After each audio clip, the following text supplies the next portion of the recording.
many tattoos have you got? Fam. You're on to the point where you've lost count. I don't know how many I've got. Yeah, it depends how you count them. Like one piece. Do they all have meaning? Mostly they have meaning. Neo. Where? Noir. Yeah, what does that mean? Black. In what language? French. You speak French? I don't speak French. My family are St. Lucian with French Island. Right. So they speak patois. Can you speak patois? That's a sensitive subject. No, not as much as I would want to. I can speak and understand bits of it. French. So St. Lucian patois is not like a Jamaican patois. Oh, okay. Jamaican patois is based off of English. It's broken English. But it, obviously with kind of a lot of Igbo language and Yoruba language and many other West African languages. But can you speak Jamaican patois? I grew up around a lot of I can get by, yeah, but I can understand that and I can get by. This is the thing, Jamaican. right? So like I can't speak about something stupid, but I can understand it really well. Yeah. Because I thought it was just normal, and my dad's white.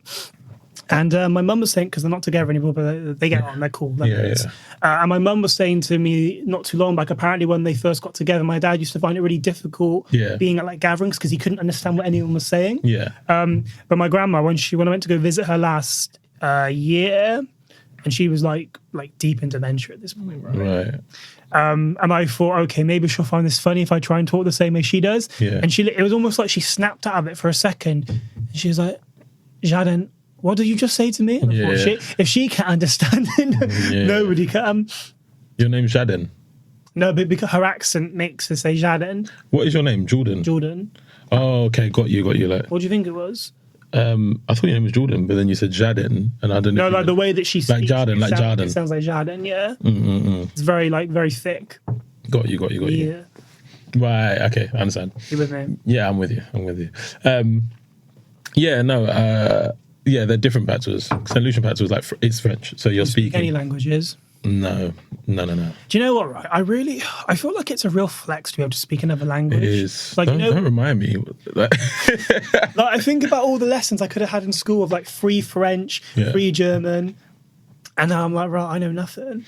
Yeah. I think it's because like English is so universal. Yeah. Like I went to Portugal not too long ago, about a month ago. And they cater for English people so well. Yeah. So many English translations. Pretty much all of the restaurant staff and like can speak a fair bit. I mean, they can speak more English than I can speak Portuguese. Right. And I remember getting back into London and I thought, there's no Portuguese translations here. No. We're so bad for it. The whole so embarrassing. But, colonialism, isn't it? Like it's literally English. We speak about Americans or we speak about these, but we're exactly the same thing. Yeah. We go around the world just thinking that everybody should understand us, our culture, our attitudes to everything. We just think everybody should be the same as us. We're very entitled, aren't we? In every way. Entitled. In every way. Would you ever move? I would love to move because I've never experienced what it is to have to adjust to other people. I've never done that. Okay. So I'd love to move. But I also would be really, really skeptical about what value I'm adding or what I'm potentially decreasing in an area. Like, I'd be really conscious of that because I am whether I think I'm a black Brit. If I then go and move to Accra, I'm contributing to that high life city thing that everybody's doing in Accra, which isn't necessarily contributing to Ghana in general. Oh, and you mean kind of like declining their way of life? Things. If I move there, if an influx of Black Brits, which is already happening, if an influx of Black Brits move to Accra, right, which is happening, city life, whatever, all that's going to happen is further inflation because we can afford more. People are working remotely, so money goes up, which means that fees go up, which means they create more big high rises for people who look like us or who sound like us, and it makes it poorer for people who are from those places. It's happening quite a lot in Hawaii. Oh, really? So my friend and her boyfriend went there a year ago maybe, and she loved it so much she wanted to actually stay for longer. She got on really well with the locals and they were very much like, in the nicest way possible, don't. Yeah. People who are actually locals have had to move away from the island because it's become such a tourist attraction. People can't afford to live there. That's what I mean. But that's what we're doing. What with a G? Gentrification. Thank you. Gentrification, yeah. And that's happening a lot in Lisbon actually at the moment. I think is a big place where that's happening. That would make sense. Yeah. Yeah. There's a lot of English people there.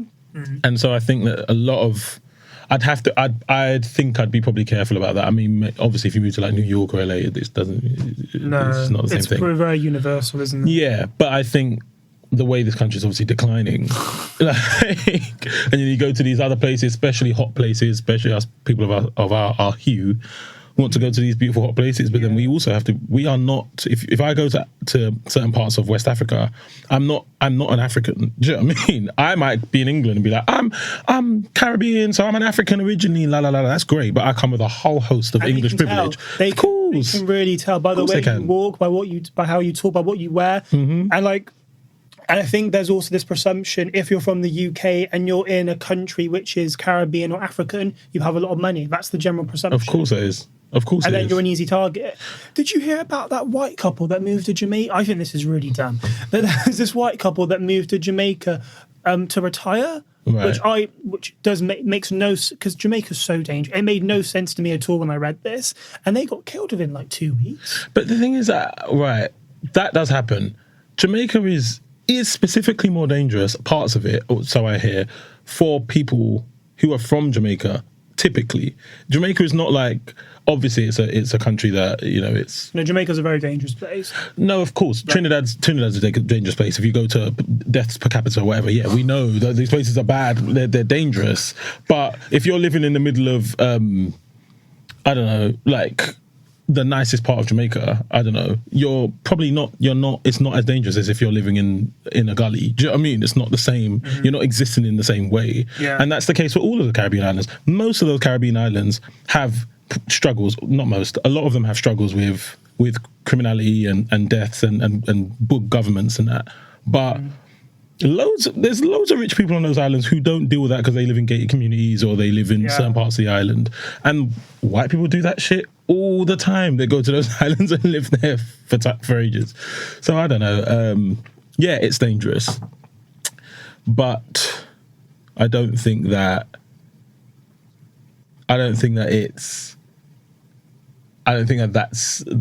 that applies as much to super rich people who go there. I think that couple were probably an unlucky couple.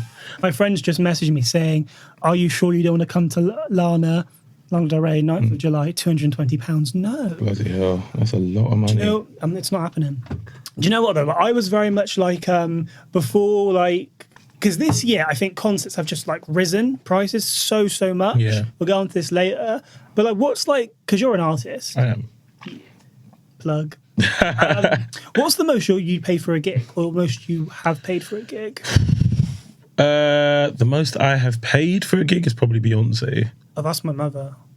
You've asked your mother? That's my mother. Oh, that's your mother, that's Beyonce. Mother, did you go to Beyonce? I did go to Beyonce. And how much did you pay? I paid 110, Yeah, same. So I was in like standing. Yeah, but like the pedestrian standing. Yeah. No, same. So was I. I swear, did you not have seats? No. Was that Scissor? You might have been at Scissor. Yeah, you were in seats. Yeah, I wasn't at seats for Beyonce. Okay. No, I was in Edinburgh, and we were standing. Yeah, no, I saw that. Why didn't you go to London? Oh, because everybody could just get tickets, couldn't they? It was such an easy thing to get tickets. Why didn't you just go to? Why weren't you in Club Renaissance? No. So I'm terrible at stuff like that. Like I'm not good at getting tickets. Really? So my boyfriend got tickets.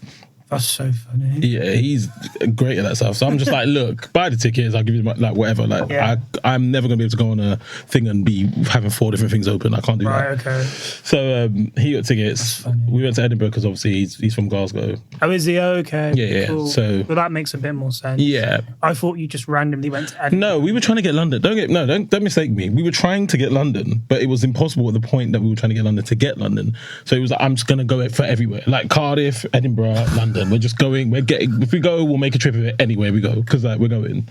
It was excellent though. It was so good. It was really good. I love that show. But that's the most I've paid.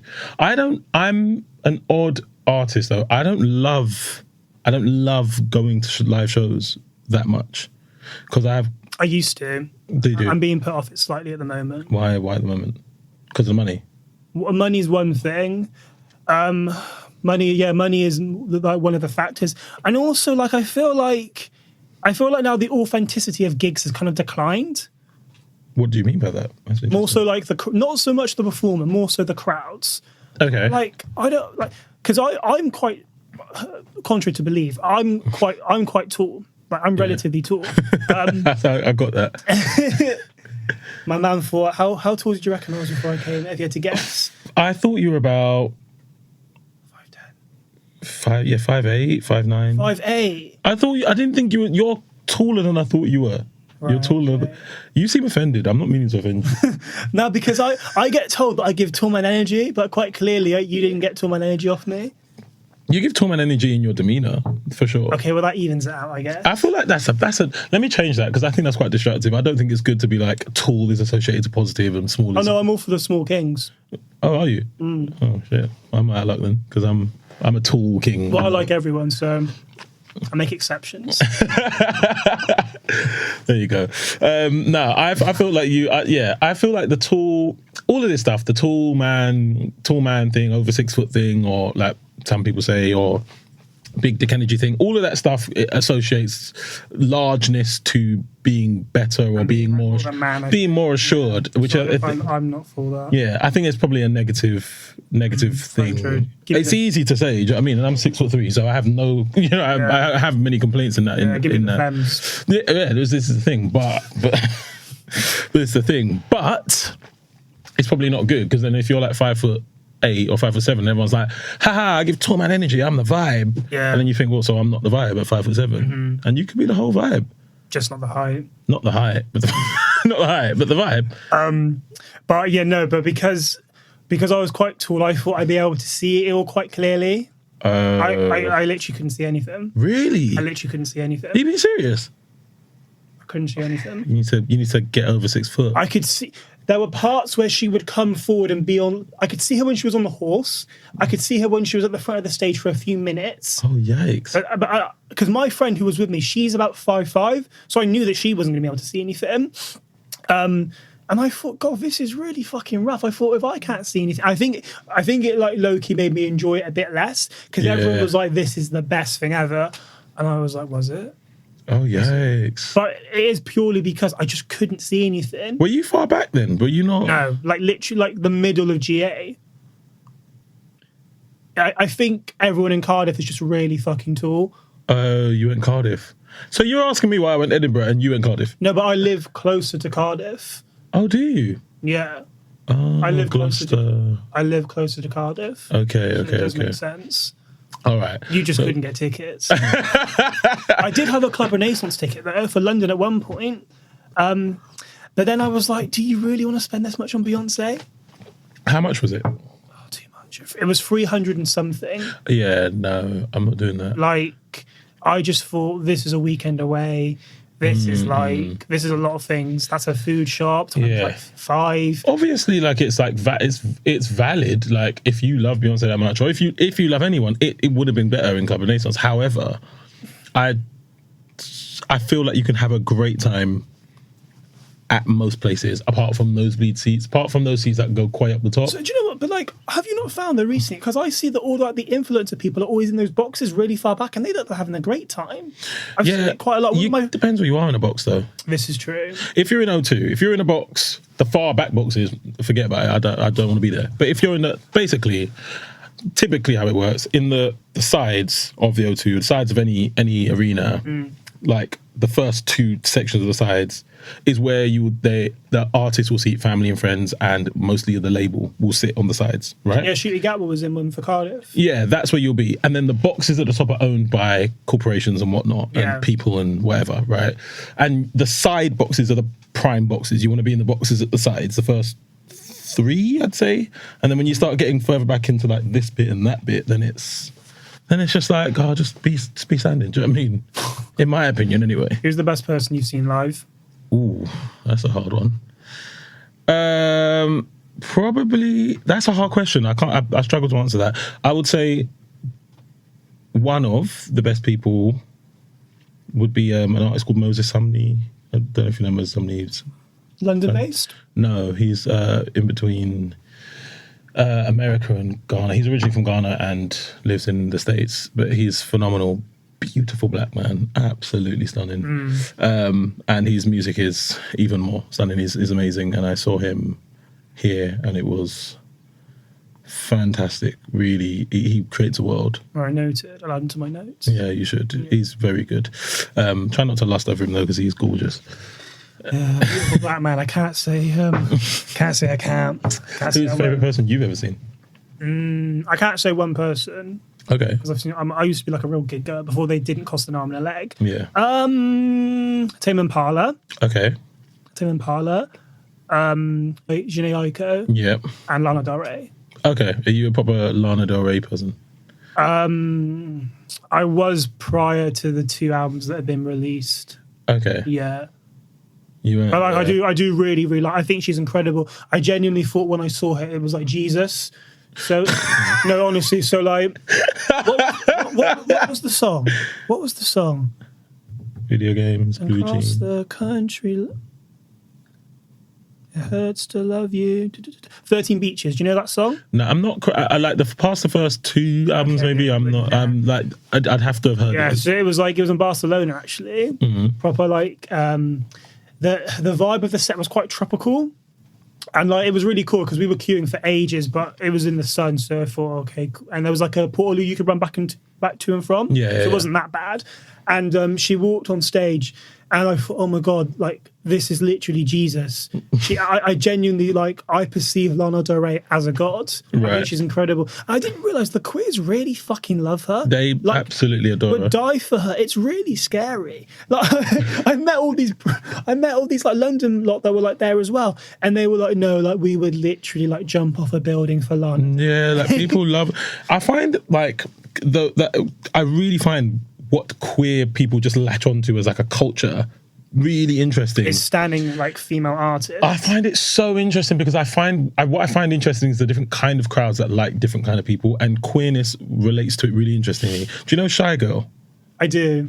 I find the Shy Girls, what I see of Shy Girls fan base, so interesting because it's almost inherently fashiony, little skinny white gay people or non-binary people, right? Yeah. That seems to be the entirety or of the kind of queer-ish people that like die for her, right? And I love it, right? Because she's a fat black woman, right? Light-skinned, fat black woman. And I think that's great. And she wears designer shit and she's perceived as like this exalted person. I love that for her, right? As for her, I love it. But I find it interesting from their perspective because it seems to be the types of people who don't give a crap about any other part of black culture. Like they don't care about rap or they don't care about...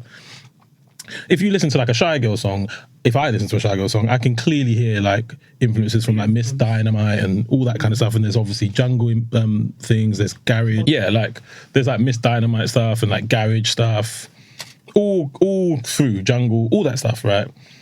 And then I look at the kind of people that like her and I'm like, I see that they like maybe like Charlie XCX and they like maybe Sophie and a bunch of other kind of like that kind of stuff. But then that's their intersection. There's none of that other stuff. And I just find that so interesting. What is it about like black womanhood that exalt that's not the right word. What is it about black womanhood that grabs these like white gays where they don't seem interested in black culture in other ways? Mm-hmm. Do you know what I mean? Like Azealia Banks effect. Do you know what I mean? Megan Thee Stallion. Any of these like black women, they like. It's like, is it because it becomes their personality trait to be that, or is it? Azalea. Well, there we go. Like, I just find it a really interesting concept. I spoke to a few friends around it who, to be fair to them, have really questioned themselves and been like, I don't know, because I don't like white queer people who've been like, I don't know why I like. Oh yeah, and I don't really like other rap, but I do love Megan Thee Stallion, but I do love Cardi B, and I'm like. But do you like that culture or do you like just them because do they embody feminine confidence in a way that you want to embody feminine confidence? That would make sense. Do you know what I mean? That would make sense. Like overt femininity. Without the cultural appropriation, that would be more logical because I do look at people sideways where they have like this real fixated, like die-hard obsession with these black women to the point that they actually want to be them. Yeah. Because there's a very distinct difference between loving someone so much that you idolize them and love them and like really worship their craft to the point that like if you could like click your fingers and become let me think of an example who haven't said already. Ice Spice. Ice Spice. Yeah. But that's what I think is so interesting to question like the root of it, because obviously we understand that like black femininity, black trans people, black women embody like predominantly the culture of like queer culture comes from that, you know, black women and black queer people effectively. So then I just question like, what is it that you're drawn to? Because you're not drawn to the blackness of it, and you're not drawn to the black culture really of it. You're drawn to probably over confident femininity, because we don't see that the same in specifically Western white culture. We don't see overt confident femininity, but we do in black culture because we've had to, because black women have had to, because black queer people have had to, and not even necessarily just stronger, but also more dynamic, more overt in everything. Define dynamic. More dynamic in the sense that I feel like black femininity has to be everything. It has to be all things. It has to, black femininity has to be black masculinity. It has to be confident. Okay. It has to be overlapping. Oh yeah, it's all things, as opposed to like the kind of like Western idea of femininity is meekness entirely. It's thin, it's small, it's demure. Yeah, but it isn't funny as well as confrontational. It isn't cute in the same way that it's overly sexual. It's so much more diverse. Are your teeth real? Yeah. Okay. Why? They not look really real? Nice. I'm like a real admirer of teeth.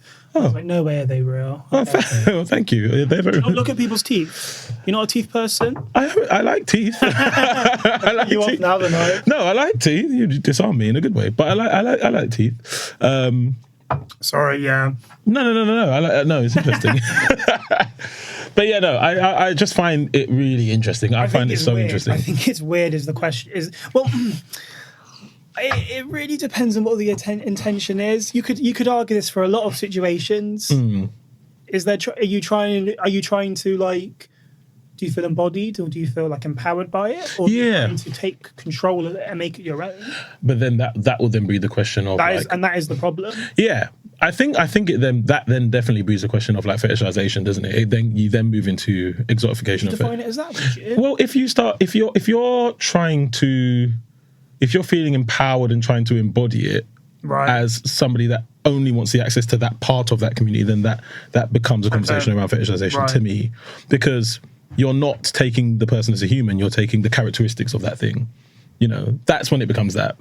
But I don't know. I just find it really interesting. I find it a very, very interesting What's your take thing. then? What would you conclude? I don't have a conclusion. No, and I don't have a conclusion at all. Like, to be honest, though, I don't really have like white male queer listeners, so it's not even like you can be like, guys, give me an idea. white queer male people, obviously big up the white queer females that are watching this, but like I can't even I don't know if anyone has any idea. Do you know what? It's really interesting, because I'm always like, can people shout me their ideas and their thoughts and all that? But no one ever comments, so I look like a fucking like Larry Loner. But people DM instead. Big up to the South African lot, because my South African people, they're always like, "Oh, Jord, we thought this. Like, please comment it on the video, so it looks like I've got some mates." Every episode, you just need them to review it, though. I feel like podcasters don't give a crap about anything but review. They're like review, and I'm like, these reviews must be like liquid gold in that community. Not on my page, apparently. Well, I'll get you some reviews. I'll review it. You'll review it. I'll review it for you. What are you going to say? Jord is fantastic. Really good. Right. Really like him. He has nice teeth. He likes my teeth. I'd have perfect teeth. I didn't have a fucking like gap at the top, and I think gaps are cute. I'm going to embrace the gap. Show me. Where's the gap? At the top. Oh, you mean the overbite? Yeah. No, the top like that. You see? No. Literally at the top there. Oh, come on. You're calling that a gap? Do you know what it is, though? That's because dramatic. because I had a retainer, I had a cut in it, and I said to the orthodontist, "This is going to give me a gap." She was like, "No, it won't. You're fine." I was like, "Nah." You know when you just know. Yeah. It's like when you know, like, I can't think of an example, but you know that something isn't going to work, but everyone's so adamant that it's going to. And I remember saying to her, I was like, "Okay, so what happens if it doesn't?" She was like, "It won't, so it doesn't matter." And then because of COVID, it closed. So I haven't seen her since, and that's when the gap came. It doesn't. It's really not gapping in the way that you're thinking it's gapping. It's not a gap. Like, I've seen some gaps, and I like a gap. I like a gap. I think gaps are cute. Yeah, I think gaps are cute. Not for the two front teeth, though. No, I like a gap on the two front teeth. I think it's cute. Okay, maybe I'll make a bigger gap then. Or maybe. However, I felt I'm sorry to say to you, yours is not enough of a gap yet for me to be calling that a gap. You get your gap game up. Okay. No, right, so it's Pride Month. It is Pride Month. Happy Pride. Thank you. Happy Pride. Do you know what my thing is, right? I don't really... Because a lot of the Pride events that happen in the summer, they don't really happen in June. Right. Which, this is my take. So I find myself not really celebrating or talking about it in June. Okay. I think Pride is quite Americanized. And a lot of the big boy events for Pride originate in the States. Yeah, and I think obviously the States have their stuff in June, but we have ours quite spread. Yeah. I feel like Birmingham Pride might have been this month, or maybe it was last month. But how are you celebrating Pride? Wow, I don't know yet. I tend to be mostly interested in going to lectures and exhibitions. Typically, that's really cool. That's typically what I enjoy going to, particularly black queer ones. Of course, I tend to be more interested in that, but that speaks to my interests. However, this Pride, I definitely want. I don't think I've got enough of an extensive queer black set for me now. I don't necessarily need a million friends, but I do like the idea of spending it around a bunch of queer black people. So that's something I'm making an effort to do. Have you been to Black Pride? Oh, yeah. What's your take on it? I don't have the take that other people have. Okay.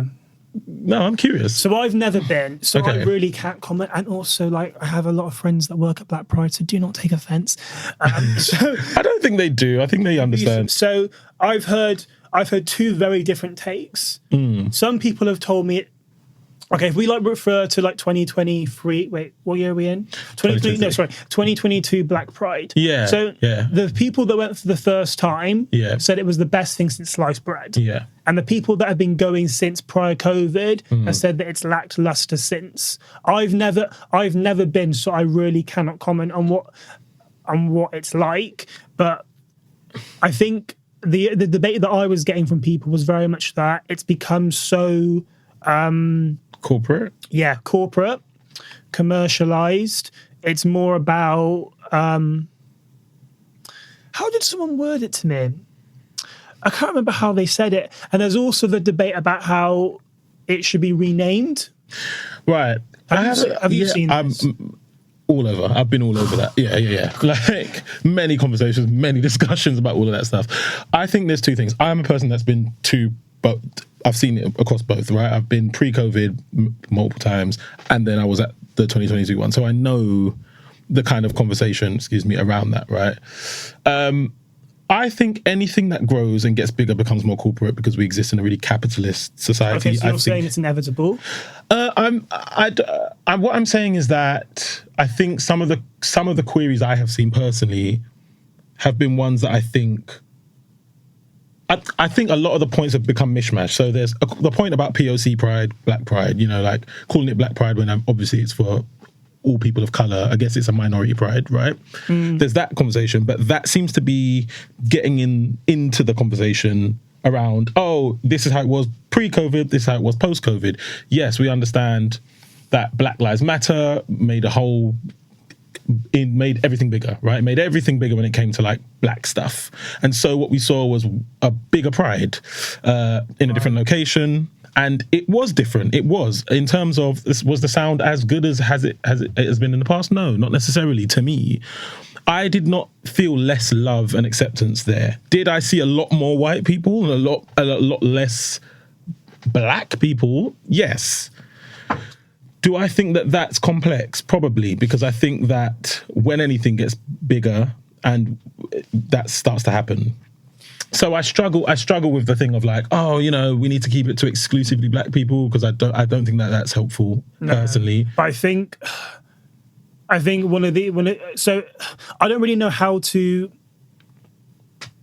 because I haven't been, I can only say so little on it. Yeah, of course. Do you want some more? I'm okay for the moment. Okay. I'm still good. I'm nursing this one. I feel like one of the issues at hand is because queerness is so heavily like dominated and centered around whiteness. Yes. To the point that like when I was growing up, I didn't see any like black queer folks. Yeah. And when I did, no, that's a lie. I did very minimally, but when I would, they were more than likely portrayed as predators. Yeah. They were seen as demons, not very likable characters. So I always think that, not always isn't the right word, but I think that sometimes I can appreciate why black people want to have our separate spaces and our separate Massively. Environments, because for so long it's been like queerness is white, right? Let's center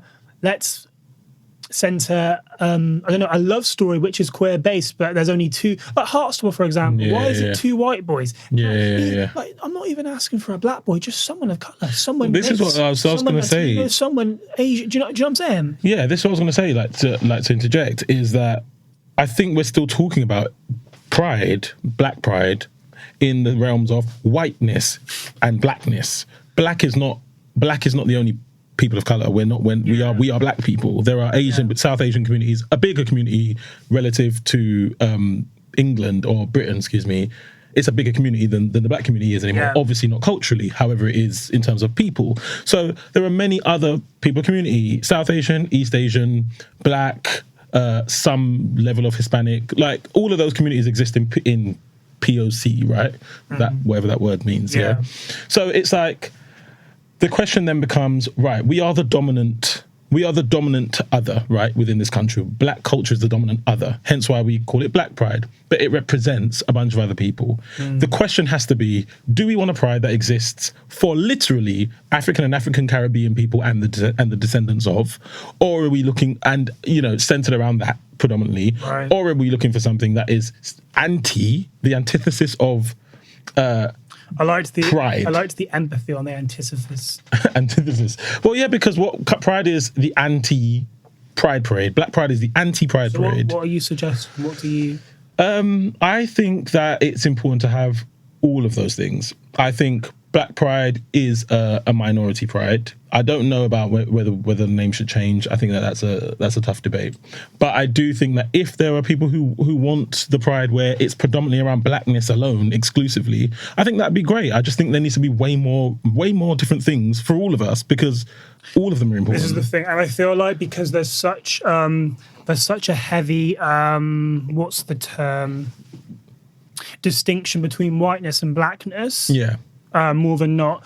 But then, because I think, and as much as black people are victims of a lot of societal issues, we get recognised quite a lot in that sense compared to like Asians, massively. Middle Easterns, Hispanic. Do you know what I'm saying? So even though, and don't get it twisted, we have it really difficult as black people for a lot of circumstances. Yeah. But like when we think of things like pride and whatnot and other I don't know, activities and environments, there's usually a black section. It may not be massive, but there is one. But do we ever have like, oh, let's focus on like the Asian pride and the Asian queerness, or the Middle East? Do you know what I'm saying? Well, that's my argument that I've always had. Yeah, and this is the thing. Plus black people. No. But there's reasons, isn't there? Like, we have been here from Windrush era and pre, really. Like, so we're talking the 40s, 50s. Yeah. Like, we have our roots in racism and racial activism are way more than most other communities that have come here in the last 50-ish years, relatively, right? So, yes, there is a lot more things for blackness with... Oh, excuse me. Wow, a phone call and everything. There is a difference when it comes to blackness relatively in terms of the systems. Do you know what's funny? I was speaking to my dad about this the other day because I went to a Windrush exhibition. And I was talking to my dad about this Windrush exhibition. And he was like, "Oh, was it about this person?" I was like, "Yeah, it was." And he was like, "Oh, I used to work with this charity, and we used to do this." And it's so funny to me because we have so many generations prior to us, 2 to 3, who have been laying the groundwork for us to be able to build upon. Even longer than the Windrush. From around the Windrush. Okay. And what I mean by that is that, like, when we're then talking about Asian communities and other communities, it doesn't exist in the same way. And there are loads of cultural reasons as to why that is. But it doesn't exist in the same way. So, yes, we do have foundations. Yes, we need those foundations. They are extremely important, and our struggle is entirely different to other people's struggle. Yeah. However, I think we do also need to bear in mind, as a whole, that it is important for us to embody collective, like, no, let me think about this. I'm trying to think of how to word this. Sorry, I've got a good editor. No, I just always think about like how to word, like, I think it's important for us to have POCs. I think it's important for us to be together. I think it's important for us to exist as the antithesis to whiteness, really. That being said, and to be honest with you, I probably feel more comfortable in spaces, particularly queer spaces, with people of colour than white people. Honest. Massively. I think that there's reason why people were saying the things they were saying. You know, when we talk about like black desirability. I think you've got hang on, let me one quote. I think you've got a mutual who made a statement. Oh, really? I think he's your mutual. Maybe. Do I speak to this mutual? Yeah, he is. I'm not going to say his name. Oh, please. I want to know. Oh, can you show me? Yeah. Him. Ah, right, yeah. He's great. Yeah, he's really great. Yeah. He even said about how the rebranding of names necessary. Right. Which I thought was really interesting. Yeah, I think that there's an interesting debate around blackness and political blackness, right? And that debate has been going on forever. Like, if you look at like the UK Black Panther Party, and you had like there were Black Panthers who were South Asian, you know, and they were identifying as black. Obviously, an entirely different time period, because people were calling anybody who wasn't white, you know, can't use words like wog and those people. They were calling anyone not white those things at the time. So political blackness was important in terms of unity in numbers, right? That was important. However, it is also incredibly important to have distinction for different communities. When we start lumping us all together and everyone thinks they can just write a catch-all Black Lives Matter thing, then you're not dealing with anything. And then we're not dealing with the nuances within community, because then we're looking at South Asian community, which is inherently colorism is inherent, or like anti-blackness is inherent generally in a lot of those communities. So then we're not dealing with the individual different issues. And I think that's the issue and the frustration that people are having when it comes to Black Pride. I was there, you know, there was a lot of different kind of music and a lot of different kind of things, which I think is necessary. But yes, it wasn't as familiar, and it wasn't as familiar as the Black Pride's gone past for me. But it was amazing in different ways. So I just think that we need to have like double-pronged approaches. Personally, I think there needs to be spaces for Black people to have in abundance, like there needs to be for South Asian people, like there needs to be for East Asian people, and etc. But there also needs to be these things. Do I think it needs to be changed? Does the name need to be changed? If it develops into something different, then probably. Yeah, that's my take. I feel like, as I haven't been, maybe when I want to go to Black Pride. Are you going to go? I would like to. Are you going to go this year? I would really like to. Why is it I would like to versus I'm going to? No. I just genuinely just don't know when it is. I know it's sometime in August. Yeah. I can't remember the date, but I don't know if it's as long as it's not the same weekend as Carnival. It's not the same weekend as Carnival. Well, it looks like wait, was it the same? Was it Carnival? No, it wasn't. Okay, that was my only concern. But there's no reason as to why I actively will. I just haven't thought that far ahead, to be honest. It's a really good event. Like, that was the first ever sort of collection of gay people I'd ever seen in my life. Like, when I came out, I'm going to say I came out to my family, and then 2 weeks later it was Black Pride, and I went to Black Pride.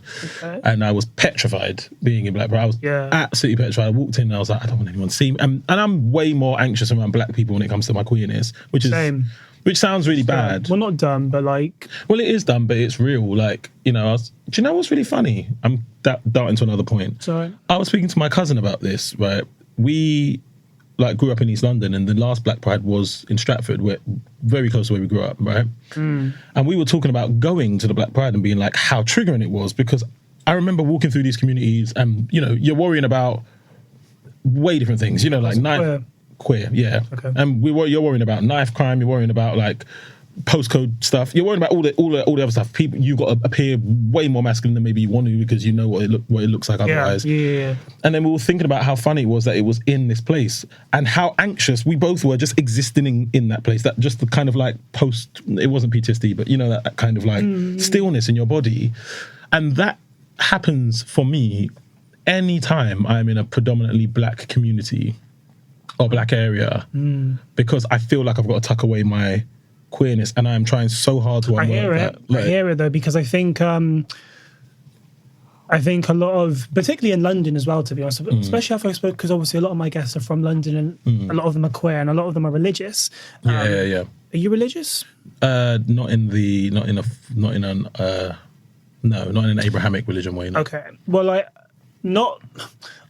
hate generalizations when it comes to black people, but a significant amount of black people, particularly elders, have very strong religious or cultural beliefs. Yeah, massively. Is that, are we? That's fair. Yeah, massively. I don't like to offend black people when I come up with these discussions, but I think that is relative. A lot of black elders are homophobic. Yeah, I feel like we can be on TikTok and debate this till the cows come home, and everyone can say, "Oh, you shouldn't say that. You shouldn't generalize." A lot of black elders are homophobic. Like, it's just like most elders in general are homophobic. If you grow up religious in the context of like British colonialism, you're likely homophobic. You're likely going to have been bred homophobia. Yeah. And that is the case when it comes to the Caribbean and a lot of West Africa, unless you're going further back into cultural religion. Yeah. You're going to likely have homophobic belief. And that is the case with blackness in my experience. But so, with that being said, I think that's the reason as to why people like yourself may feel a bit cautious and like hasty when it comes to being in not predominant, but predominantly black spaces, which aren't necessarily queer spaces. Yeah. Like, we have to be honest about our own communities, you know. And I think particularly when you're from cities, particularly from London, we have a very blinkered idea. I am not saying that I am more conscious in every black space than I am every white space. I am more conscious, particularly in London, in black spaces more than I am in white spaces, because a lot of white spaces in London have been co-opted by middle class. A lot of middle class tends to be now less overtly homophobic. Yeah, very much so. Less overtly. Yes, they are coded. And you have to big up the white communities for that. Well, I don't big them up for that, because really? I think, no, not at all. I don't think it's maybe big up's the wrong term, but like, you have to acknowledge that. Then. I acknowledge that, yeah. I think if you go to Stockton or Sunderland and you go to those white communities who are underfunded, who are poor, who also have issues with criminality or knife crime or whatever, it's not just black people. Okay. It's often a poverty thing and it's a class thing. Okay. Those communities are also inherently homophobic, overtly homophobic. But in London, a lot of our communities of white people in the city centres, at least, are more so middle class now. And so what you're getting is people who are like, little white woman who sees a couple and they go, oh my God, so cute, whatever. That is less daunting than me walking in the middle of, like, I don't know, Tottenham, like certain parts of Tottenham at least, and walking through an estate with a bag of yardie man and me just holding the hand with a man. That is not that is not something to me that feels like it is guaranteed to be safe. Mm-hmm. Obviously, not every yard man is a homophobe. That's not fair to say. Mm-hmm. However, it is an overtly homophobic culture. A lot of Caribbean culture is overtly homophobic. That's just true. Do you know what I'm saying? Mm-hmm. And that comes from British colonialism. Mm-hmm. That's where it comes from. We're just unworking it a lot slower because it's delayed in the Caribbean. You know what I'm saying? You have to have comfort in the fact that, like, when we're granddads, this is my take and my manifestation. Mm-hmm. But by the time we're granddads to our kids, obviously. Yeah. Joking. Oh yeah. You're too old for me. Oh, am I? Old. That's a conversation I'll move on to after, actually. Mm-hmm. But, like, hypothetically, when we have kids, right, whether together or not, you'd like to think that, like, society and, like, black communities will be a lot more open-minded with regards to their perceptions on, like, queerness and, like, queer communities and queer relationships. Yeah, I'd hope so. Because I do think, though, even people that I know that are, like, black and straight, and even people, well, just not even, it's not even a race thing at this point. I just think the younger generation are just a lot more open-minded. Yeah, they are. Like, I have 3 black brothers, 3 straight black brothers, and they're not like massive allies. So do I, actually. Yeah. Slay. They're not like massive allies, but they're never people who would, like, actively say degrading or harmful like words or terms towards queer people. They just wouldn't.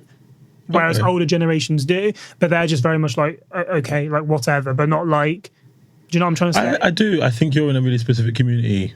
I would say that because I think I'm in a fortunate one is what I'm in. maybe you're in probably a middle class white one, like which means that your experience will be slightly different. Like, How do you mean? what I mean is you're from a village, and the likelihood of being from a village that is not predominantly black. That can be quite hit and miss, though. No, definitely. I'm not saying that everyone from a village is less homophobic than. Yeah. I'm saying that culturally, if you're not around, like culturally, currently still, Yeah. I can go to a family party and I will still hear culturally now.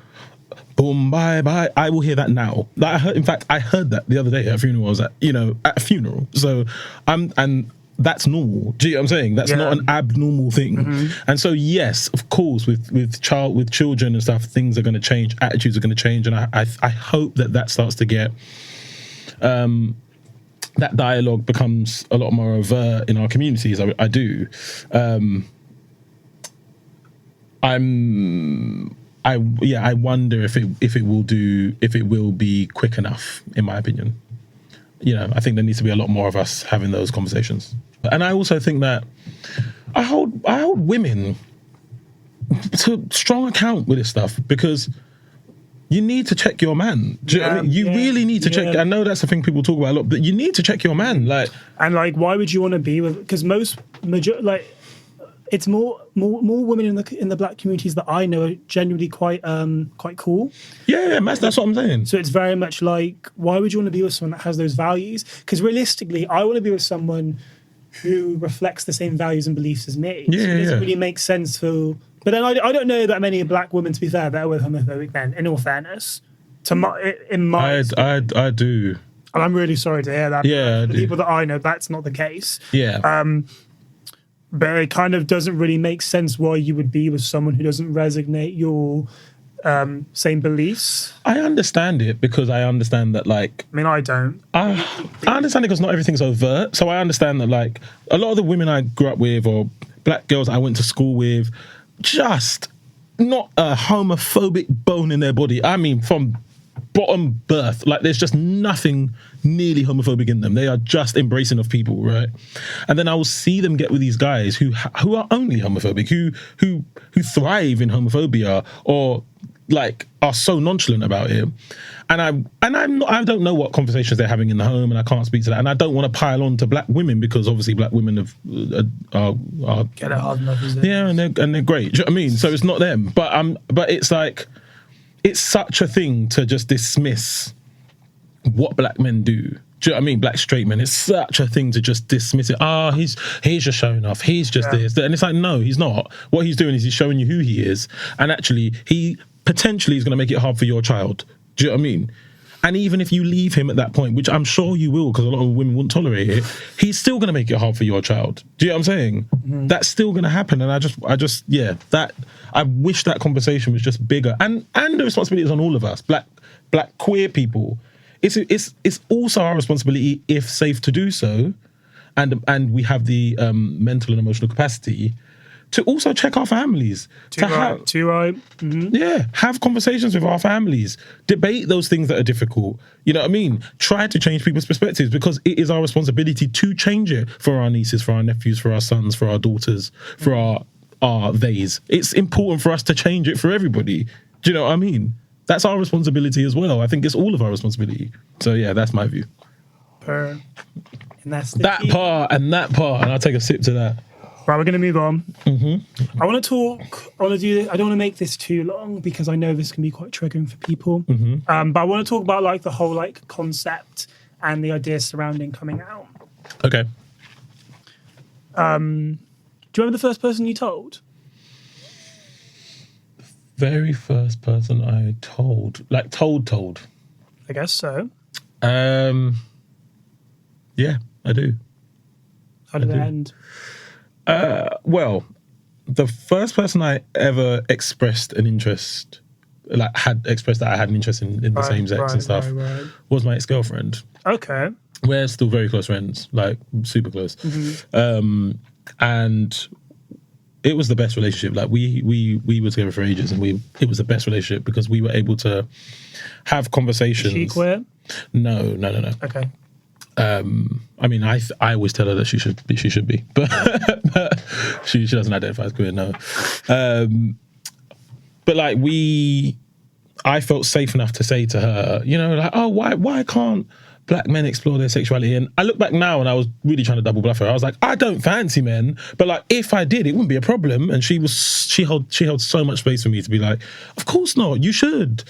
And that was the very first person I ever told. And I thank her to this day for things like that. How about you? Who's the first person you told? I was actually in it was in my house. Mm-hmm. My mum had gone away. I'd had like 6 or 7 friends over. My friend had come out literally a minute or so before, so I kind of stole his thunder.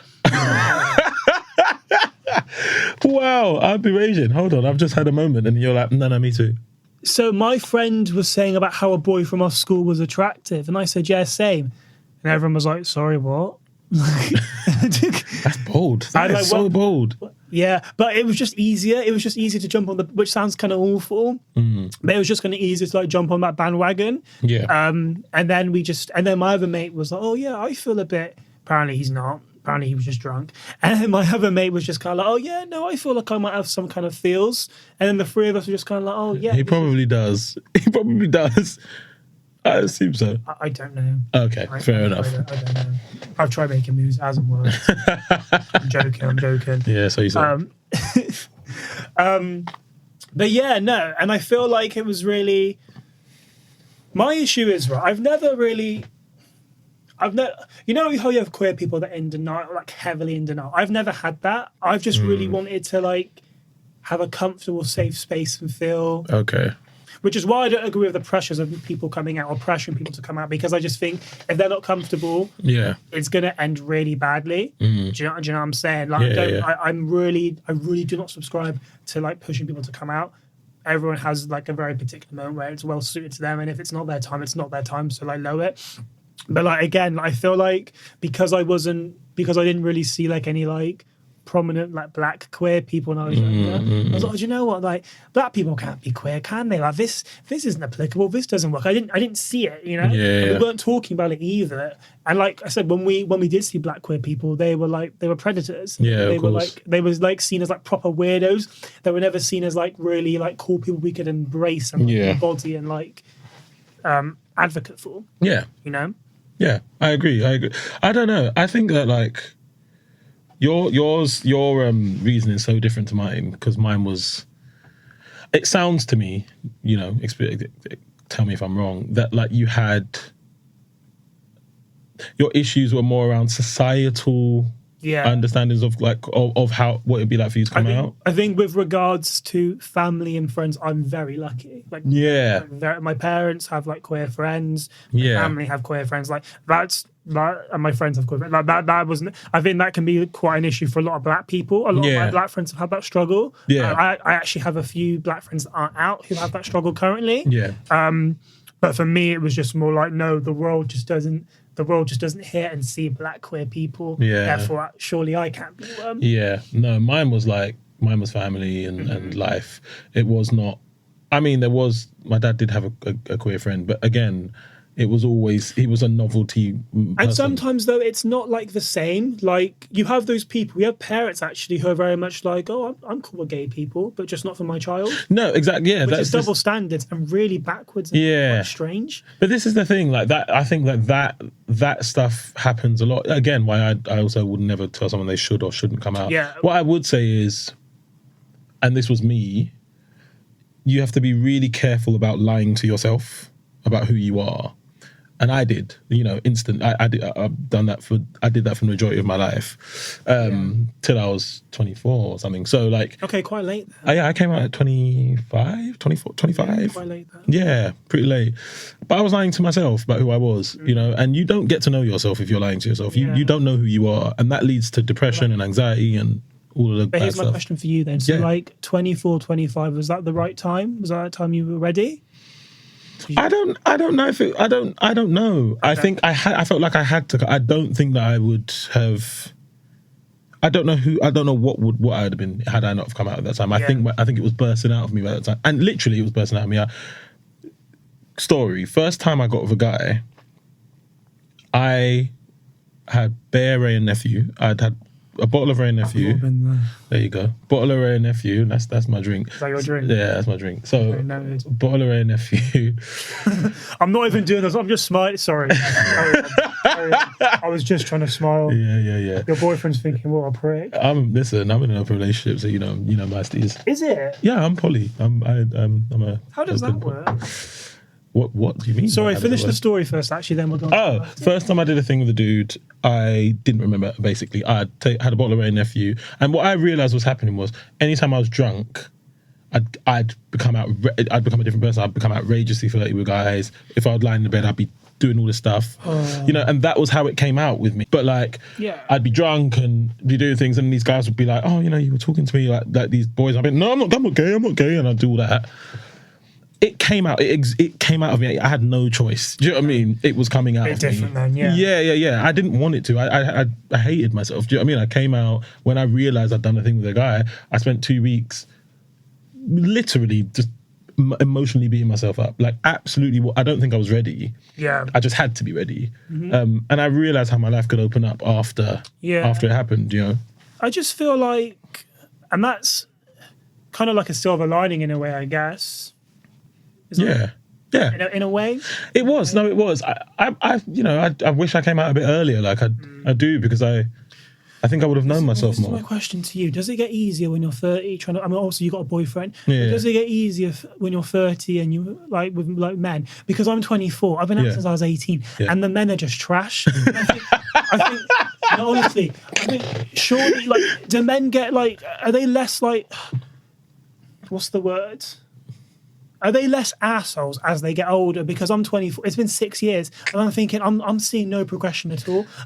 I feel like maybe you should be looking at the men that you're talking to. I feel like maybe there is something about who you're talking to that might be the asshole in them. Well, yeah, I told you the story before. Well, there you go. Okay. Exactly that part. So yeah, I don't know. I definitely think that you get to a point where you know yourself more. Like when I first came out, I was before I came out, I was DLing all about and blank profiling and all that.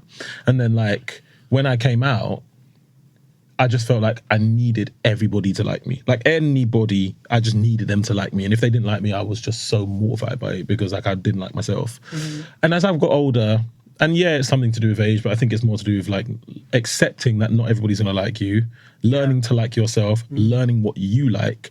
You start to attract the people that are right for you. Yeah. You start to attract it, and you start to have no patience for the people that don't. If people are doing weird, if someone's not messaging you back, they probably don't like you unless they have communicated to you, hey, I'm not a texter, or hey, I'm a phoner, or I'm a this, or unless they've done that. If they're half texting you sometimes and it's always at 12, and then they're never messaging you any other time, friend, they're not. They want to beat you, and if you want to beat, then beat. And if it ain't that, if you want more from them, it's me getting my messages 3:30 in the morning. Yeah, friend, you just got to understand if the dick's good, then do it if you want to do it. If you're attached and you want to go on dates with them and they don't seem to be interested in that, they're not on it. I feel like I talk about myself like I'm old. I'm definitely gravitating more towards actual dates. Yeah. I mean dates as in we meet up separately. We're there for 2 to 3 hours and then we go home separately. Yeah. You know. Yeah, but you don't. So you want to separate the sex from it, basically. I'm not really a sexual person, to be honest. Yeah, but that's fine though. I mean, prior to obviously telling you about, but other than genuinely, no, not really. I prefer I would rather literally talk to someone for 4 hours about your aims and your goals and your ambitions than But why can't you do that? Because the man I talk to are trash. Yeah. Half of it is where I live, though. I think if you came to where I live, you'd understand, because it's very much blank profiles, very DL orientated, very. Because I said to myself a while back, I was like, I actually want to start dating, properly dating. Yeah. Obviously, I'm moving. This is before the move got established and settled. Yeah. And even when I had a small radius on my on one of my apps, I thought there's no one here. There's literally there's actually no choice. I remember my friend saying to me, who lives in London, sometimes too much choice is overwhelming. And this is a queer friend. And I was like, I get that, but give me the choice. Give me the choice to have choice. It depends what overwhelming. I feel like we talk in app Do you know what I mean? We be talking in that. We're sitting there going, too much choice is overwhelming. It's like, what does that even mean? Like, what that if we don't scroll on our app, there's like 1 million people. Just give me, tell you go what, to a shop. Go to an event. Give me a trial one of the choice, and then I'll come back and comment and say if the choice is too much. Go to a community event. Go to a queer bar. Do you know what I mean? Like, it doesn't all have to focus on These are apps. things that I don't have in my ends, which I was trying to explain to people. Yeah. I don't have those accessibilities. I actually live in the only city in the UK that hasn't got a gay club. Oh yikes! Okay, life is peak for you. I get it, but then I feel like there are still, like back in the day, there'd be like, I don't know, Americans would have Craigslist or whatever, and we'd have like Gumtree, and then you can put your little notifications and groups, and then we had Facebook, and people do their little Facebook groups. There's like Instagram communities, there's TikTok communities. Obviously, they span the world, but then it's just like, hey, I'm in said place. Anyone around? Yeah. Do you know what I mean? Like, who's around? I mean, if I wasn't moving, that would be the... Well, you're moving to a place that there are definitely more queer people. But you're moving to a place with more queer people. Yeah. So then you're going to go to that place, and then you can build that thing. You can date people. You can go on Hinge. I feel like Hinge is where people date, right? Is Hinge where people date? I feel like people don't just bang on Hinge. Hinge really doesn't work for me. It always stretches the radius. It's really weird. But apparently it works quite well in London. Maybe I'll try it when I move. Yeah. But anyway, so my question, so you're 30. I'm 30. Black don't crack. So as someone who's 30, what is your dating preference within age? Dating preference specifically? I think dating and intercourse is slightly different personally. But let's say dating. Oh, ooh. Like full on boyfriend and boyfriend. I probably wouldn't. I wouldn't seek anyone lower than the age of 25. Oh, damn it! I wouldn't seek it. I would probably, the lowest I would go to is probably about 24-ish. So you would consider 24 in terms of dating? Yeah, that would be the lowest I'd probably go. But then it's. Go on. But then it's... Yeah. I can appreciate why people have a different preference when it comes to actual dating and... intercourse. So for me, mine's 4 years up and 4 years down. That makes sense. 24, 20 to 28. And it would only be 20 and 21 if they're not at uni. Right, okay. Different environment. Personally, I do not think I can look at an 18 or 19-year-old in a sexual type of way. Yeah. That is just me. I'm not going to cuss any of my friends. At 24? At 24, I don't think it's that bad. At your age, I think it is. I'm not doing that. But like 20, 23, 24, I don't think is like that horrific. Because I can remember like when I was like a fresh 18-year-old. Oh, see, I've got next to no idea what's going on, do I? And I've got like men in like their mid-30s, late 30s, messaging me asking to beat and to link. I don't know any different. And that's my first time being exposed to it. Yeah. I'm excited, I'm intrigued. But like now as a 24-year-old, I'm like, that's really wrong and that's really strange. But this is the thing. This is power dynamic. It's too much. Like that's why I'm like even on intercourse, like I get to it, it's probably realistically, I feel like it's 23, maybe 22 on intercourse alone, maybe, but not really. And that's, I'm 30 now, and I'm thinking of when I was 28. I don't know. I actually don't know. I haven't even thought about it. But it gets icky to me because I think people start to learn who they are when they get to like 18, 19, 20. They're figuring out who they are.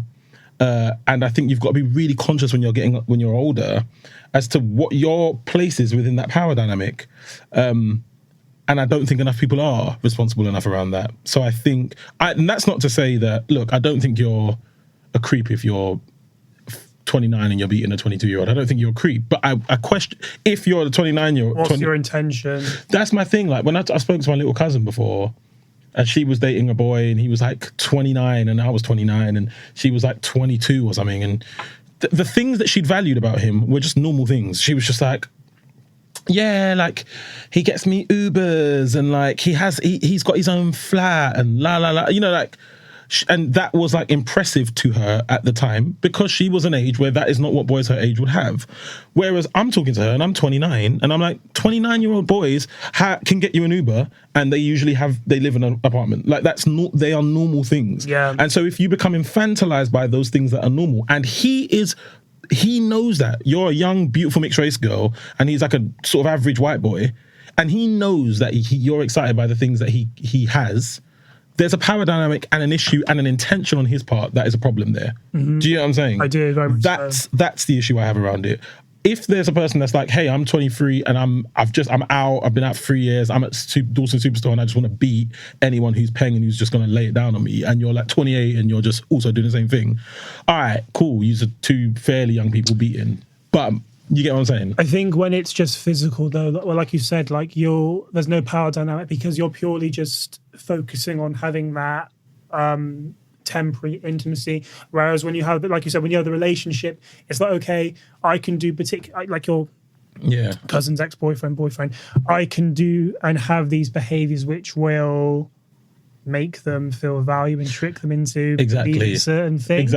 Exactly. Yeah. That's really my struggle. Mm-hmm. And that, don't even mistake me, I do think that can happen in sexual intimacy as well. I do think that if you're 29 and you've had 3 different relationships and you know how to touch a person a certain way, and someone's just green out of like ever having sex or ever having queer sex, and you know how to, I understand how that is also a level of power, but there is also always a level of power.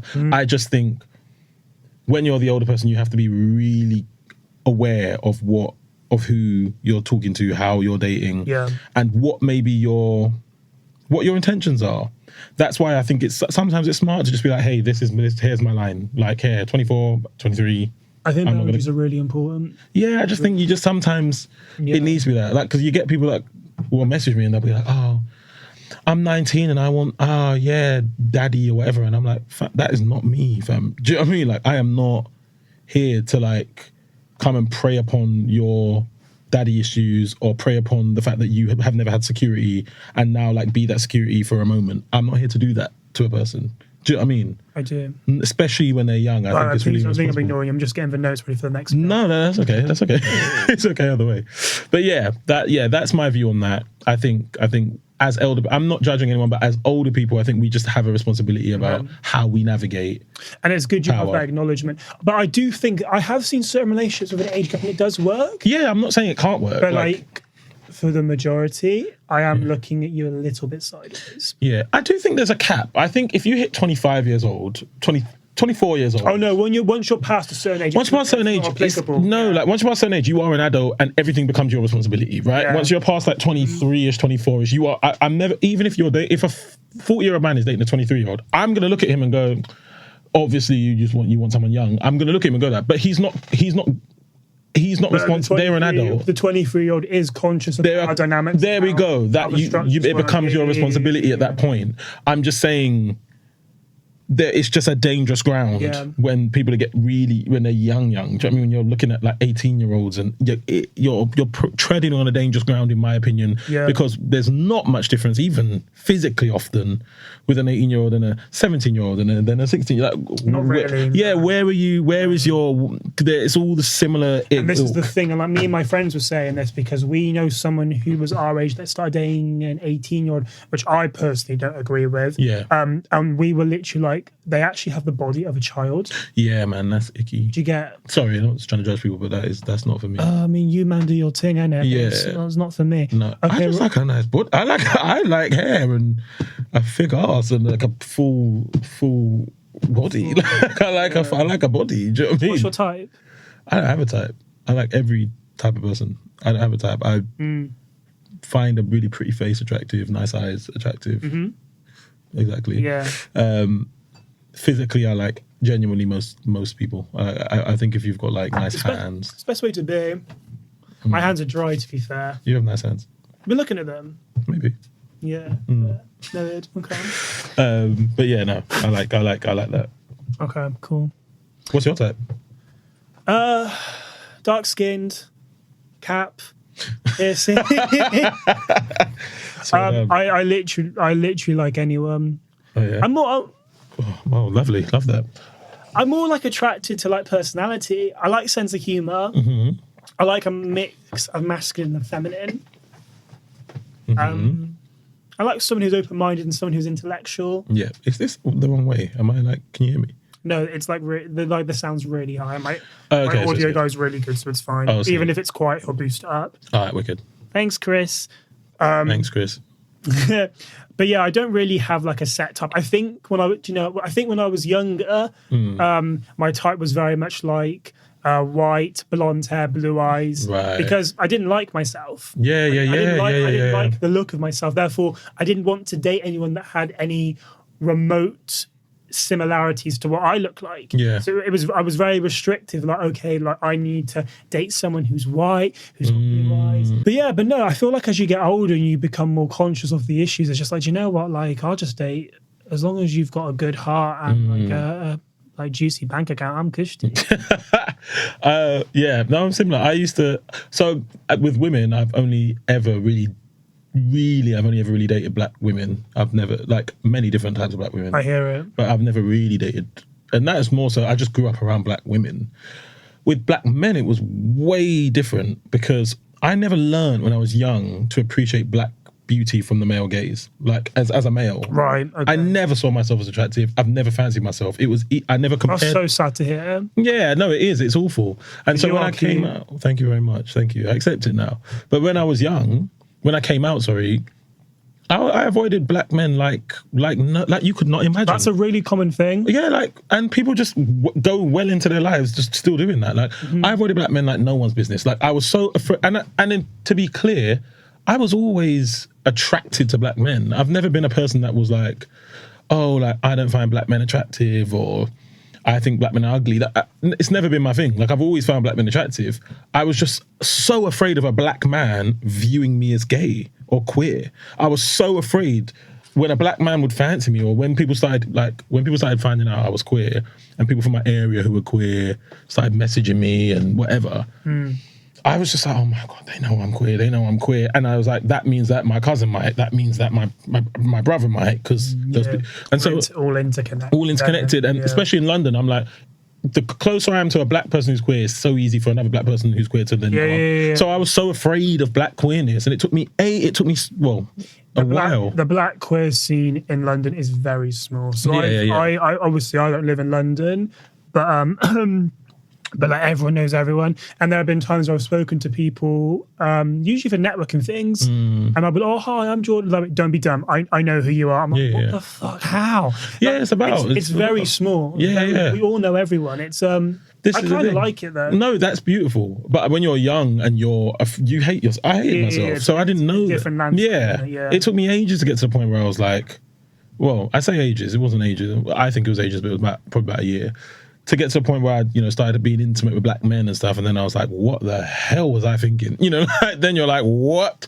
And then the issue becomes something completely different. Then you start looking at black men and you go, oh, he doesn't like black boys. And you just know the black boys that don't like black boys. There's a lot like that. There's tons of black boys that don't like black boys. There's a lot of influences like that. There's loads. I have an issue because I spoke to a black boy once, not even super long ago, and he was like to me, I bet you don't like black boys. And I was so upset. Have you seen the way he's been looking at me for the last hour and a half? He obviously likes black boys. I am not a person that doesn't like black boys. I am not. And I hate the idea of it, because I'm like, oh no, you're like an artist and you're like, I bet you're like a Tyler Creator, Frank Ocean type. I'm like, no, I love those guys and I don't like... And they also like black men, so that's really dumb. I don't know that they do. Do they?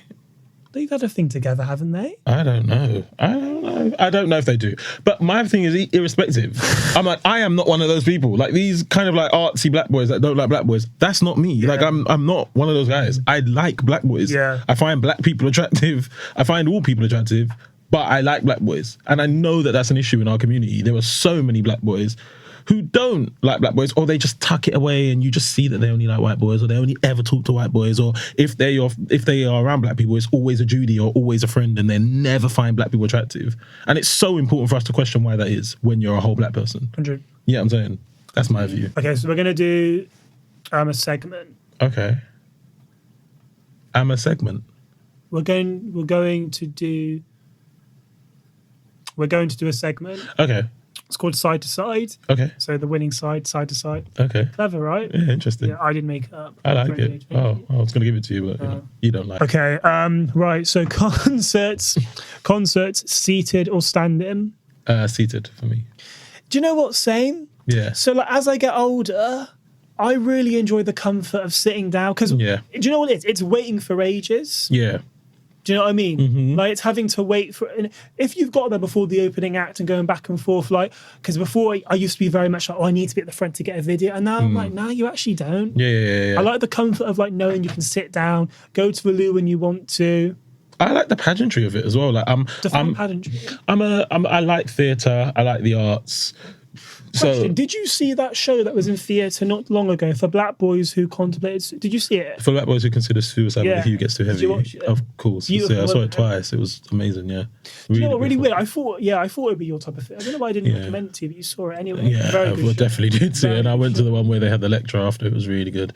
The Q&A after, actually. Amazing show. Just... overwhelming, like how many issues that we all face, and it's I thought it was really important because it's so important for us to recognize the reasons why we have the traumas we have and to begin to try to unwork them, because it is literally the roots of all of those issues are the fact that we are conditioned to not love ourselves. Like we are actually conditioned as a people to not love ourselves within Western society. We really are, and we've got to unwork it, and it's so difficult, but we have to unwork that. And so it was an amazing show. No, same. I just wanted to I'm going to go see it again when it comes back. If it come back again? But it came back before, so I'm assuming it's going to, because the praise, because I didn't know about it at the time before, but the praise it had this time, you couldn't escape it. Like, it was literally everywhere. It's had praise all times. It's been really. It's had 3 times. It's already had 3. So it was okay. Well, the original thing. Let's hope for a 4th time. Okay, but you're saying seated. Seated for me. Yeah, same. I'm seeing Scissor on Monday. Oh, nice. And good. I'm really excited. But like, I just thought, you know what, I would love a seat. It was wonderful in the seat. I mean, I stood up the whole time, but it was wonderful. Yeah, but like, it's more the waiting. Yeah. It's more the waiting. Sit down, have a good time. It was lovely. Yeah, more space as well. Right, short men or tall men? I don't have a preference. I don't have a preference. I'll say tall men because you're tall, but I don't have a preference. I don't have a preference. Okay. Do you know what? I'm really like, I feel like I'm really in my short king era. Oh, swear. Yeah. Shucks. I have like exceptions, obviously. I'm playing. No, I'm playing. No, I'm not. So you like small men? I think everyone's. I just feel like with tall men, I feel like tall men know their length a lot of the time. Do you think tall men are just inherently more length? Because I think the compactness of a small man, proportion-wise, sometimes is just buff. Like, how so? How specific do you want me to get? Have you seen a small man's ass? Yeah, say less. But like, I don't know. I just feel like a lot of short men genuinely seem to be nicer, and usually it's because they're compensating. But to be honest, I don't mind the compensation. Realistically, if you're like between 5'6" to 5'9", you can chat to me. 6 foot and above, I'm actually a bit cautious. Like, nah, do you know what? Because tall men, they know their length. Or at least they think they know their length. Yeah. Do you know what I'm saying? I can't relate to that, but I understand. Okay, well, the men in my area... Yeah, they know they're buff. Yeah. Maybe do you know you're buff? I accept that I'm beautiful now, yeah. Yeah, cool. Yeah, but I don't walk around thinking I'm some... You're the shit. Not even remotely. That's not... I don't think that's attractive, though. Because there's a difference between, like, confidence and arrogance, right? When you're confident, like, you can embrace what you have and you kind of... portray it in like a fun type of way. Yeah. And then like arrogance is like I know that I'm the shit above you. But I think it's different. Like I think if you're like if you're like a mad tall, I don't know, in my era, like mixed race boy with green eyes, or whatever, then it's like there's a difference between like I now know I'm beautiful because I've had to unwork a load of like shit. Like I'm not a conventional beauty, so like I've had to like. Do you think mixed race boys are conventional beauties? I think they were perceived at a time period in where I grew up. Me, no, not necessarily. Oh, okay. I think some mixed race boys are attractive. I think everybody's are attractive. Mm-hmm. Some. Cool. You not got green eyes though. I'm not talking about you.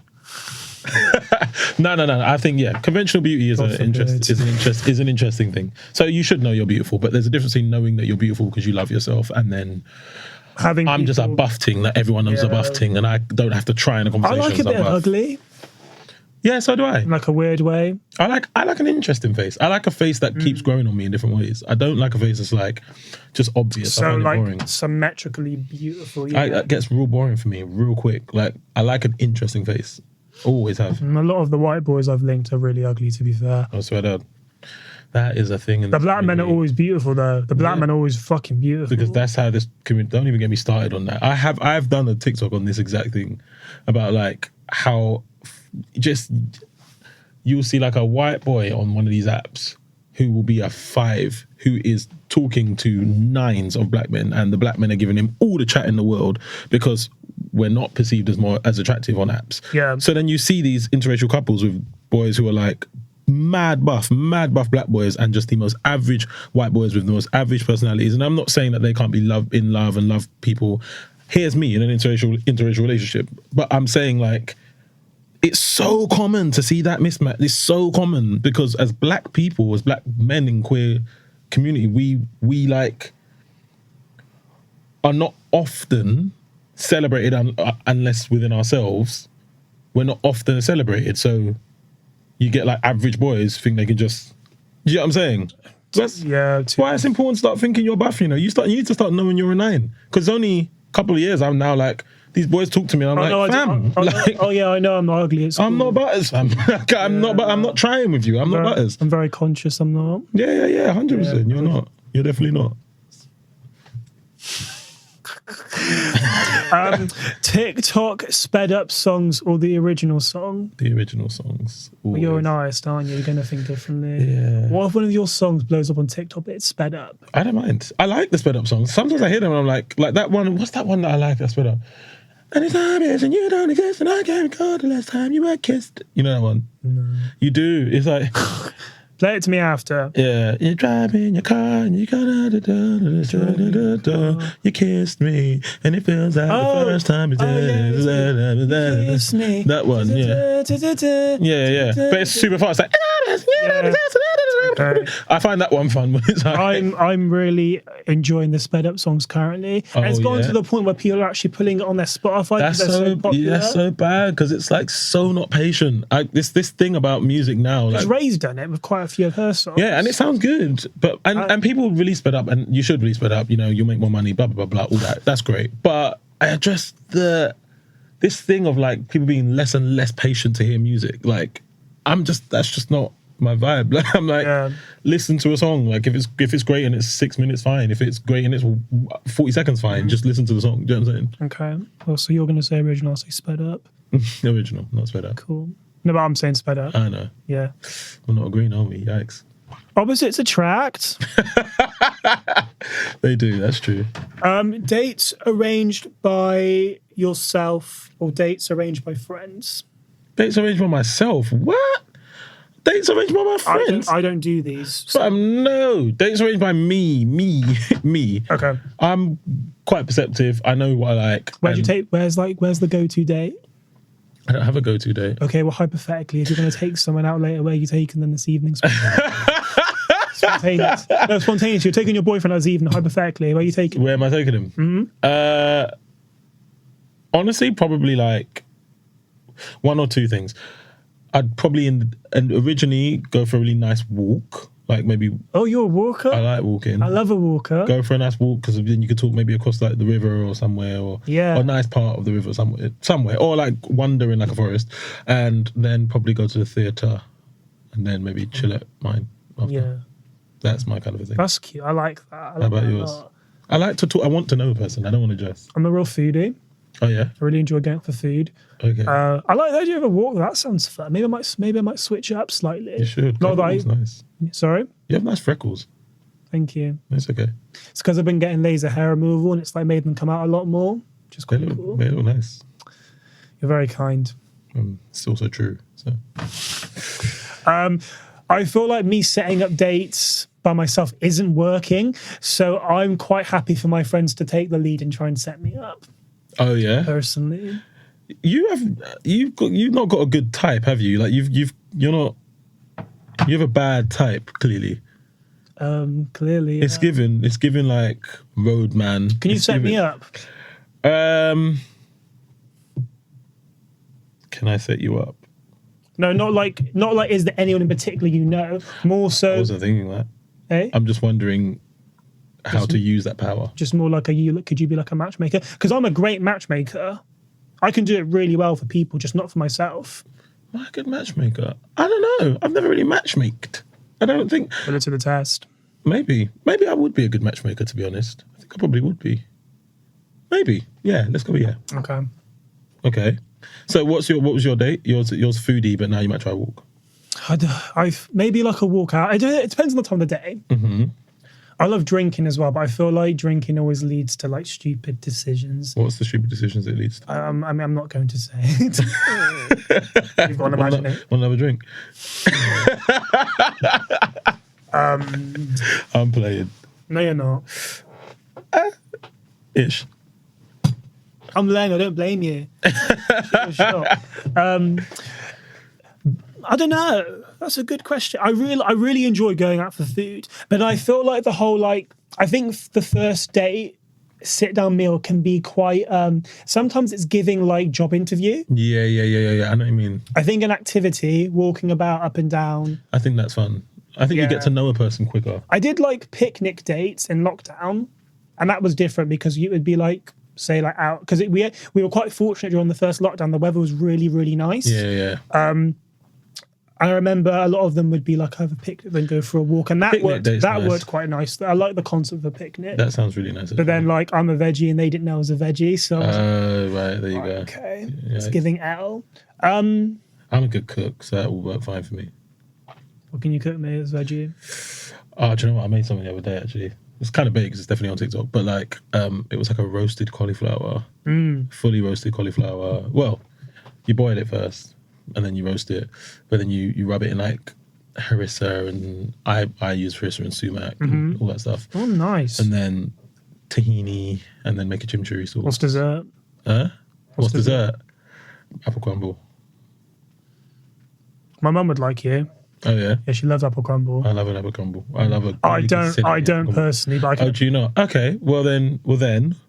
But I can appreciate apple crumble. I'm gonna go Caribbean, then I'm gonna go banana fritters with ice cream. Okay, you're right. I'll let you off. Yeah. I'll do banana fritters and ice cream. Cool. I still haven't really concluded, have I? Okay, I'm gonna say No, I want to know about your thoughts on openness and monogamy. I'm curious. it's not something that I would do, but I can appreciate people that want to do it. Okay. Because I'm a psycho. Why are you a psycho? I want my person just to be my person. Actually, define. So, what is it you're in? I'm in a poly relationship. Open. I am polyamorous. Okay, define that. For me, a polyamorous person is a person that can have multiple relationships with multiple people at the same time. Okay. Yeah. So, But then do you need to get consent of the person that you're dating to have that other relationship? I don't know about consent, but I think communication is important in every relationship you're in. So I would always communicate. If I was to start dating another person or start going out with another person. Is your boyfriend the same? Yeah, I don't know if we're both open and poly. We haven't explored a polyamorous relationship, but we are both open. I've dated, but we haven't gone. I've not had two partners at the same time. Okay. But I would, and very much would. Like, I'm poly. Yeah. I think it's cool. I couldn't do it personally, but I can. I think, have I met someone once that was poly? I think I have a long time ago. Yeah. Yeah. I don't know. Like, as in, like, Interesting. when I say me, I meant like that. Like that. You mean like that? Mm-hmm. Oh, yeah. Yeah, I think it's an interesting one. Not everyone likes it, and it's not right for everyone either. But for me, it just is. I feel like if you're doing no direct harm, then do what makes you happy, do what pleases you. Yeah. Because if we were to all judge everyone for what everyone was doing, no one would ever be happy or pleased. I'm sure there are things that I do. Like I'm so psychotic, I'm crazy. And I know that. Don't self-proclaim that. You're like, I'm mad. I'm nuts. No, you're not. You're probably maybe you are focused. Maybe you are deep. Maybe you're intense. Doesn't mean you're crazy. All right. Recontextualize all those things. It's not good to talk bad about yourself. Okay, maybe not then. But yeah, like if that's what makes someone happy, do you, innit? Who am I to judge? Yeah. No, I just think it's an interesting conversation. I like having that conversation because I think for a lot of people it's like, whoa, like what does that mean? And I'm like, to me, what's the difference between poly and monogamy? Monogamy is rooted in the idea that you are with any one partner at one time. So monogamous would be you. You are with one person at one time, right? Polyamorous is to be able to be with multiple partners at one time. Right. So that's what that means. A lot of people explore polyamory in terms of open relationships, which is probably a different idea of polyamory. So a lot of queer people are in open relationships, and that just typically means you have like sex, you have intimate, like sexual connections with other people at the same time as with your primary partner. So how's that different to poly? Sorry. You can be in multiple relationships. Right. So if you're poly, I could have multiple boyfriends, multiple girlfriends. Whereas some people they only have one boyfriend or girlfriend, but they get with Okay. You get what I'm saying? Got it. So yeah, so that's what poly is. And I just believe in that just because I think that like different people give you really different things, and I just love the idea of seeing a person I love other people. Like to me that's like a really beautiful thing. And for me, like having a home with people and creating like a world with different people is really beautiful. I feel like I have a lot of love and a lot of different types of love to give. And yeah, so I enjoy giving it. Yeah. Fair enough. How am I going to end this? You tell me. Very fun, very interesting. Thank you. I like your podcast. Sorry? You're a person to be it's very easy to be comfortable with you. A lot of people say that, but I'm actually quite an introverted person. So am I. But I don't know, there's just something about this that I just feel really at ease. Because I always get really concerned that I'm not going to make people feel comfortable, and that's like my worst nightmare. I think I've had it once. I think you make people feel very comfortable. Yeah, I've been told that a lot. And I think because, I genuinely, because I have like kind of like, I don't know what the term is. Guess a bit low self-esteem. Yeah. I just think people are taking the piss. But someone said it to me last week. This girl, she's quite shy, but she's so funny on TikTok. And she said to me, she was like, "You made me feel so comfortable. Like, thank you so much." And I was like, honestly, I'm just talking to you, but thank you. No, do you know what I think it is? Right, you're really straight down the line in the things that you say. Like you have like a really specifically direct approach. And that might be like some of the stuff you were saying earlier, like autism-y stuff. Or it may just be your personality traits. But you speak really frankly, and so it means that it's easy for me to then speak as frankly. Do you know what I mean? Because you're just like, which is comfortable to me. Very direct. Yeah, it's good. It's good to be direct, clear with your intentions, you know? Yeah. Okay, I want to end this by like giving a message, because I've got queer people watching and listening. What do you want to say to queer people? What's your message? What are you saying? Wow, that's a big question. Continue trying and learning to love yourself in the way that is best for you and most comfortable for you eternally. I want to say to I love all queer people. Mask, femme, bear, twink. I don't love all queer people. Okay, I love all queir people. Do you? Even the ones that are like mask for mask and don't like people who are not. I don't love them. I can't lie. But yeah, you love all queer people. Excuse me. I love all queer people. That's nice. And I really hope that anyone who's homophobic is having a really difficult, uncomfortable month. Yeah. Yeah. That's nice. That was actually really nice. Yeah, man. It's really nice. Also, black queer people. Yeah, you are my favourite secretly. Yeah. I'm gonna say, I am. I'm here for the black queer people. Please, like, seek out each other in this month and July and August, because obviously there's going to be loads of stuff going on throughout all of it. Seek each other out as much as you can. Seek me out. Well, you don't have to seek Jord out. You're already here. But seek each other out. Like, hey guys, come on, I'm here for a chat. Yeah, seek everyone out. Like, I'm going to be seeking people out. Like, let's all learn together. And also go to exhibitions if you can, wherever you are. I think it's really important during these like times to like educate ourselves on like your community and your history. It's, I think if anything, like it probably shapes you to be a better person, to understand more about your the people that like paved the way for you to be able to do what you can now. Yeah. You know? 100%. Go to things, see things, celebrate yourself, get creative, do something fun, you know, do fun things, be proud and be black. Like, it's great. Yeah. Okay, what are your socials, please, for the people to find you? Ooh, Qhairo. That is spelled Qhairo. On every platform, on Instagram, on Twitter, on TikTok, and on anything. You're the only else. Qhairo? I'm the only Qhairo anyway, yeah. Spotify, Apple Music, anywhere and everywhere you type my name, you'll see me. I am a music artist, a black queer music artist, so have a listen to my stuff. And yeah, seek me out, chat to me. I'm here. I like talking. Kushti. Right, everyone. Please like, share, comment, and subscribe.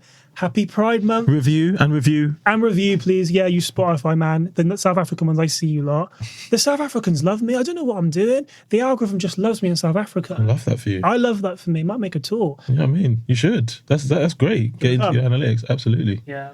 Taking me away. Yikes. Oh, no, you can pay for your own ticket. No. You've said it now. I'll talk to my team. Please like, share, comment, and subscribe. I don't know what else to say, but yeah. You don't have to say anything else. That was good. You've left me speechless. Speechless. Oh, have I? Slightly. And I will see you all next week. Have a lovely Pride. There you go.